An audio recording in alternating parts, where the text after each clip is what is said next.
So everybody, thanks so much for listening. If you're listening to us for the first time, please subscribe, share this interview.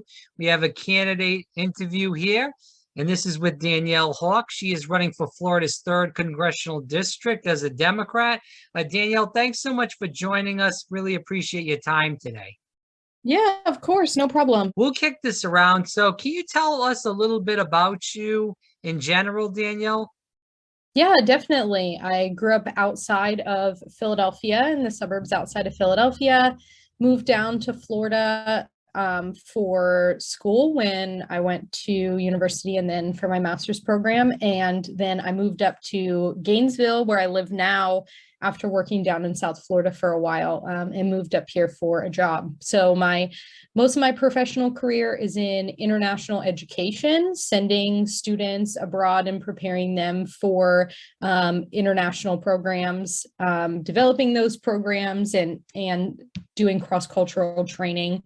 And then I also have worked in the nonprofit sector, and now I work in digital startups. So kind of a little bit of everything around there.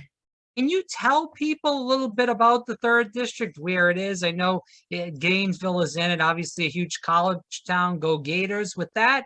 But besides that, where does the district incorporate as far as the 3rd District? Yeah, so that's a funny question because it is still up in the air. So about every week we get a new map, but it is north central Florida, and Alachua County, which is where Gainesville and the University of Florida is right at the center of it. So it is the most rural district in Florida. It will be that way no matter what map they choose. But the DeSantis map, which at this point is what we have as of today, but it's kind of flip-flopping back and forth. It includes 11 and a half counties across north central Florida.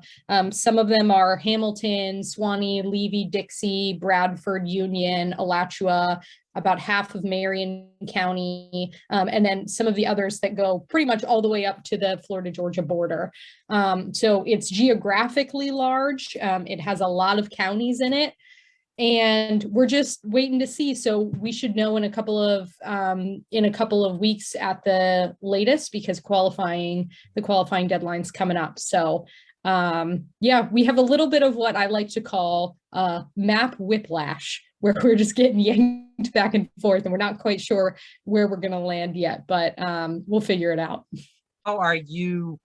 Just kind of massaging that, because there's all these different maps that could happen, and going to all these counties as a candidate that's, the establishment isn't pumping millions upon millions of dollars into.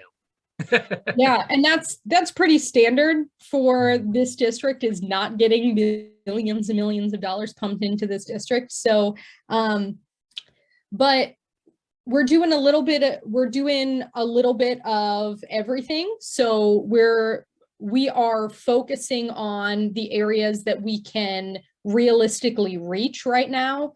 And there is some in common with some of the maps. So we basically have looked at the possible maps.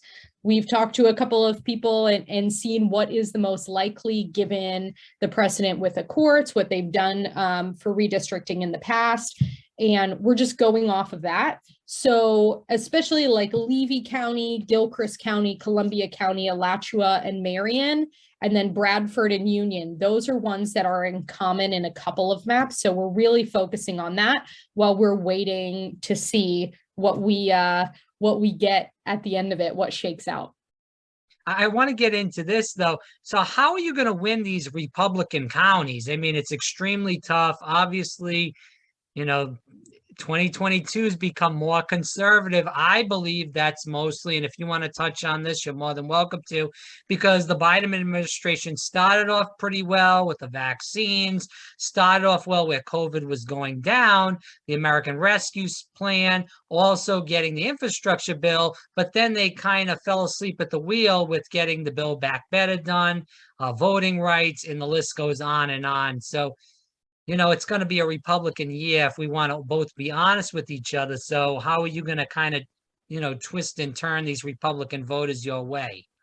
Yeah, so great question. And I've got kind of a three-part answer for you. So first of all, when we are having conversations with voters, which is our entire campaign strategy, is having conversations one-on-one with voters. So we're showing up at local events, we're going out to do canvassing, we're doing phone banking and text banking, and we are having conversations about real issues. We're not talking about the hot button issues, whether it's from the right or from the left. We're asking people what really matters to you, what's keeping you up at night, and here's what we're going to do. Here's how we're going to work alongside of you to do that. And another thing that we're doing when we're having those conversations is picking up votes from NPA and independent voters. We have a really depending on what map we get, depends on the percentage, but we've got a pretty decent chunk of NPA and independent voters, which tells us they don't feel like they belong on either side, right? And so if we go in, we're having conversations with these people, we're talking to them and connecting with them on a level that maybe they haven't connected with a previous campaign before. Something that's really awesome about doing that is so many times we have these people say, a candidate has never called me before, or I've never seen a campaign at one of these events before, or I've never had a conversation with even a local campaign because I'm an independent or an NPA and I'm just kind of stuck in the middle.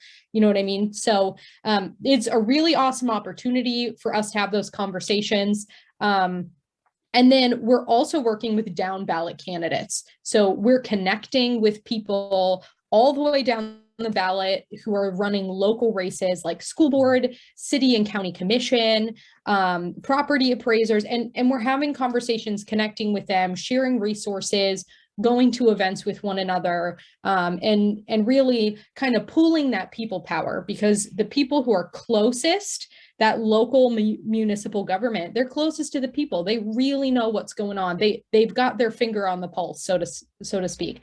So we're working with them, and that's something that a congressional candidate, a Democratic congressional candidate at the least, hasn't done in a really long time. And like I said, we're getting a new map. So we're connecting with people who are running in local races who have never had a congressional candidate want to have a conversation with them, work with their campaign, or even just hear about issues from them at all.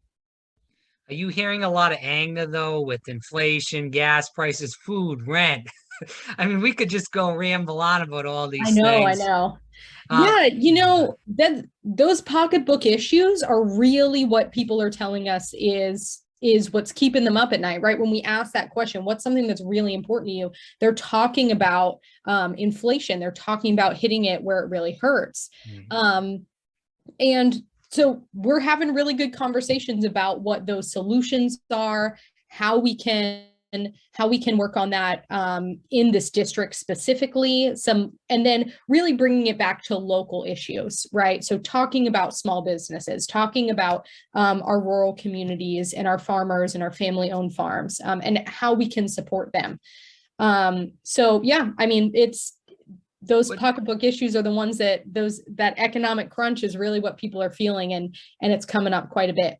Danielle Hawk, DanielleHawk.com. Definitely check her out. Danielle, are you worried that, because you're running it as a Democrat in a conservative district, I know you're trying to do things to, push against this tide. Obviously, it looks like it's going to be a Republican wave year, if we're going to be truly honest with ourselves. Are you worried about being that Democrat and being tied down to the Biden administration, even though you're not in Congress and you've never been in Congress? Yeah, so when I'm having conversations with people and they're telling me that they're frustrated with the Biden administration, I get that. I get it. Right. So I'm not going to sit there and defend for 25 minutes and say, here's all the reasons why the Biden administration is doing a good job. I think there's room for us to say, okay, here are the things that they're doing well, and here are the things that they're not doing so well at. Right. Obviously, we thought that this economy situation would have been fixed by now. Obviously, we would have liked for our gas prices to not soar to record numbers. And I tell people all the time, hey, I have a job. I work every single day. And I'm also paying those gas prices. So I'm pissed just like you are. We need to do something about this, right?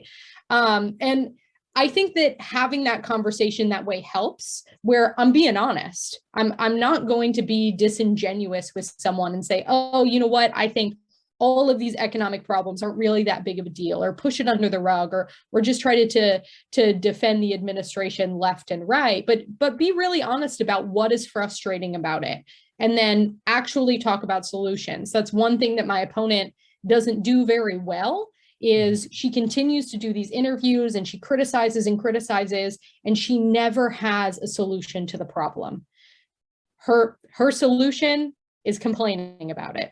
And so that's what I tell people, right? Great. We both agree that this is a problem. Now, what are we going to do about it? Right. Can you talk about the important issues facing the third district? I know family farms, I know Ocala is right around there. That's, horse country, it's farm country, right before Gainesville. So that's what I think of. But what are the issues besides the farming issue? Obviously, that's a huge issue in this community. Yeah, one of the really unique issues that we have here is with our water and our springs. So Florida's third district is home to the largest concentration of freshwater springs in the entire world. And we are seeing an ecological disaster with these springs. And we've seen communities like White Springs that were built around this water source, that when the springs have dried up, so have the local businesses and the small towns and the economy there. So talking about standing up to these multinational corporations that are pumping our water and not really paying anything for it, but making a profit off of it, that's a really, really important local issue. It's our water, and we're basically getting robbed because we're not standing up to these corporations who are using up our water sources. And then another one is healthcare. We have a lot of people who, in some cases, are driving an hour and a half to 40 or 45 minutes just to get to an emergency room because they live outside of hospital catchment areas. And then we have prescription drug costs and Medicaid and Medicare eligibility issues.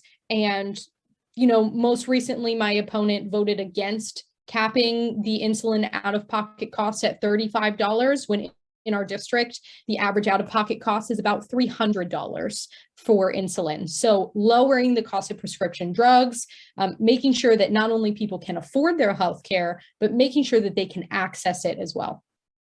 You brought up the environment. I know this is on a different coast, but the manatee issue is a huge issue in the state of Florida. Obviously, the red tide issue goes into that manatee issue, but this affects not just the coastal areas of Florida. This affects Florida altogether. Any opinions on that issue? What we can do environmental wise? Big sugar is standing in the way. We hear that all the time in Tallahassee as far as the good environmental bills. Any kind of proposals you have for this issue?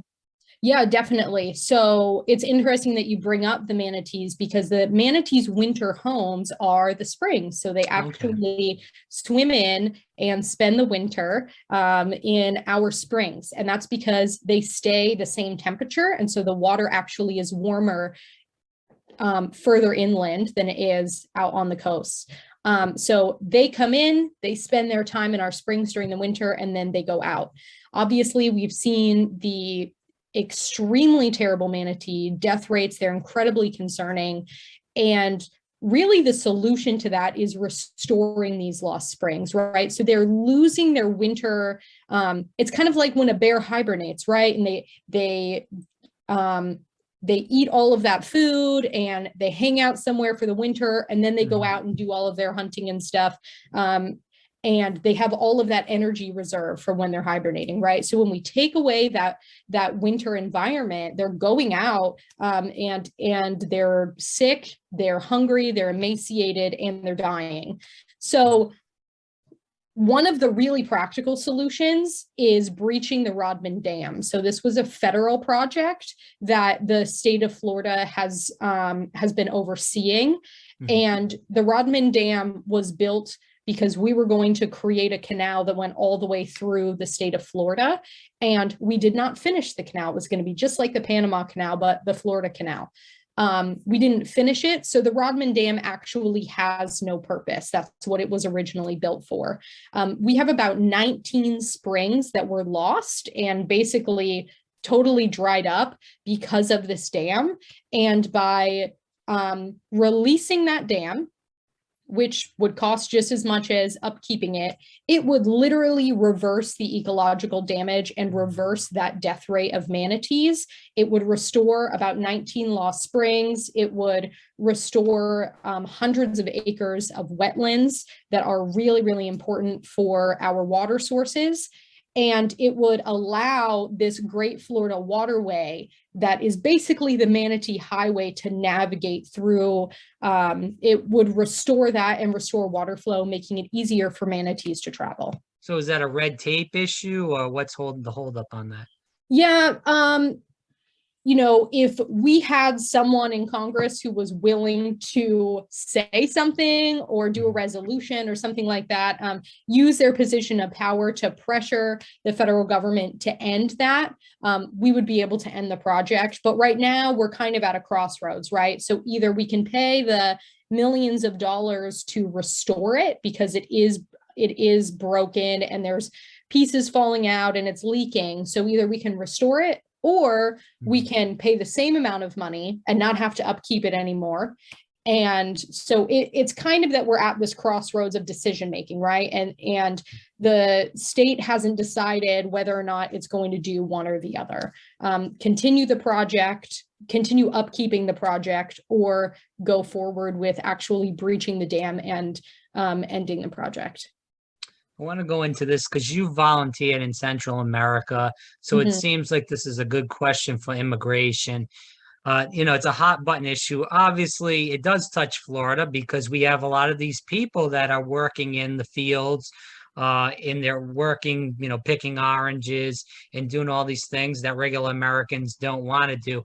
Working I should say, volunteering in those areas of the world, what did you see? And has that changed your position on immigration, of how you feel about, people coming here? Yeah, so that's a really interesting question. It is incredibly frustrating for me to hear people talk about those who are coming over our border as if they are less than human. And these are people that I had the opportunity to work alongside of and to get to know them and be in their homes and live in their country. And it is frustrating for me that our immigration policy, which, by the way, immigration has been a mess for decades. It has been both Democrats and Republicans who have been in power who have done very little to solve this crisis. But it is so frustrating to me to see the lack of compassion when we talk about people who are coming to our border.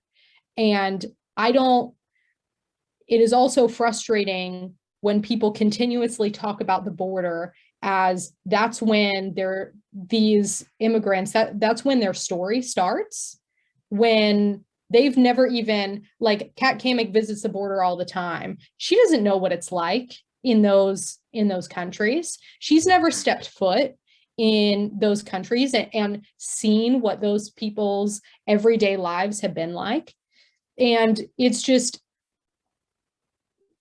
I think at the very, very, very start of this problem is the way that we talk about it, is the way that we talk about these people who need to come to our country because they are in search of work, they are in search of a better life, and they are in search of sanctuary and safety. And at the very core of our policies for immigration needs to be that compassion. And to go back to, volunteering in Central America, really, it just taught me humanity. It just helped me understand something that's very hard, especially for our politicians, to understand that these are not talking points. These are actual real people just like me and you who are living their lives, and they are doing their best for their families.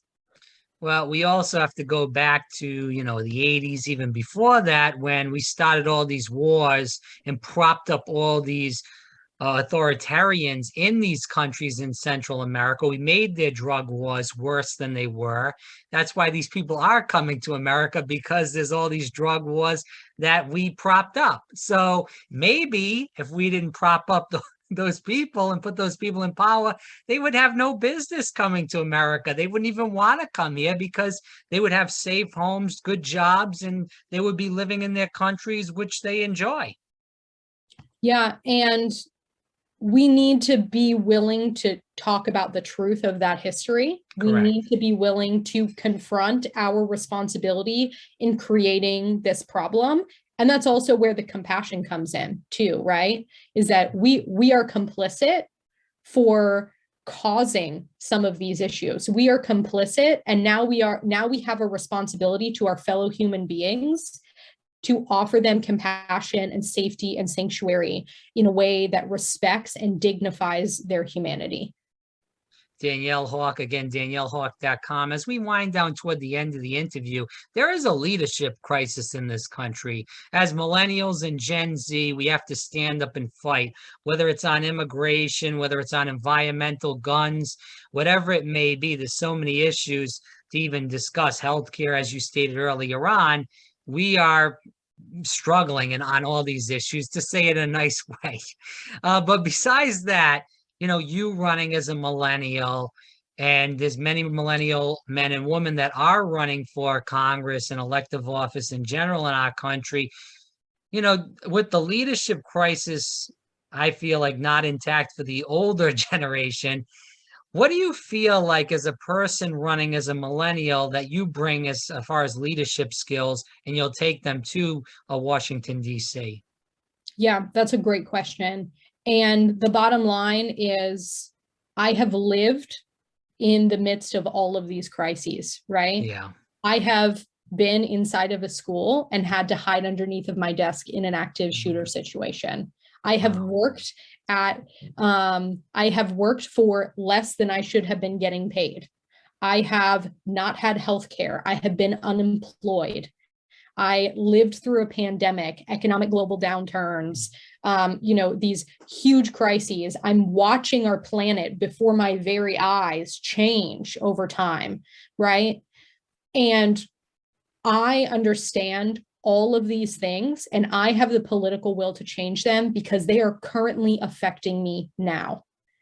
I don't think that somebody who is 65 or 70 years old understand what it's like to work at a university, for instance, and have to train your employees on what to do if somebody comes in with a gun, right? They're not worried about, their unemployment because they've been serving in office and getting paid, hundreds of thousands of dollars for decades on decades on decades.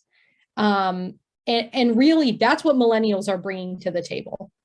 It's not just me, but a lot of millennials who have just lived normal, everyday American lives are saying, you know what, we are fed up with this. We are done, because we're looking down the barrel of this world that we are going to one day inherit. And we are absolutely terrified, and we have to do something about it. And the people, not all of them, but people on both sides of the aisle have been representing us. And it is very, very clear that they do not have the political will to change our futures. So it's our turn to do it. I want to be conscious of your time and move toward the audience questions for some quick answers, Danielle. You just spoke about these old men and women that sit in office till they're 90. Some of them die in office because they just can't give up that power structure. We've seen many of them in the past few years die in political office. If you get into Congress, and we hope you do, what is your take on term limits? Are you for or against that? And if you are for that, what should be the term limits for a person in Congress? Listen, we're going to go back to political will. It's going to be really, really tough to get a bunch of people in Congress to basically vote themselves out of office, right?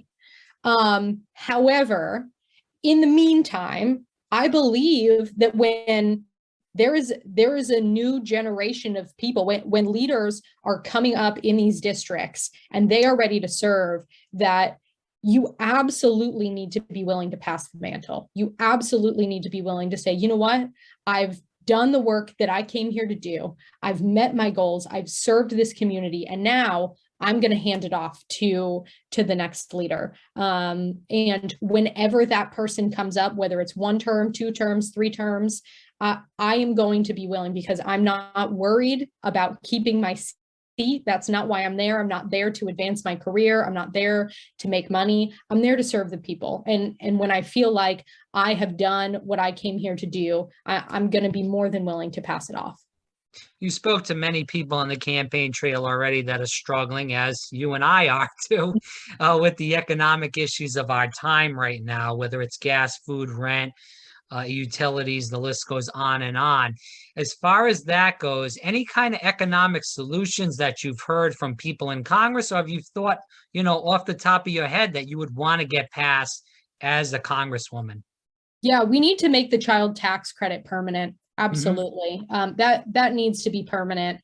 And we also need to pass on these gas rebates. So if there's a way for us to do, a tax return or a gas rebate or something like that for the really high cost of gas right now, absolutely, we need to get that done.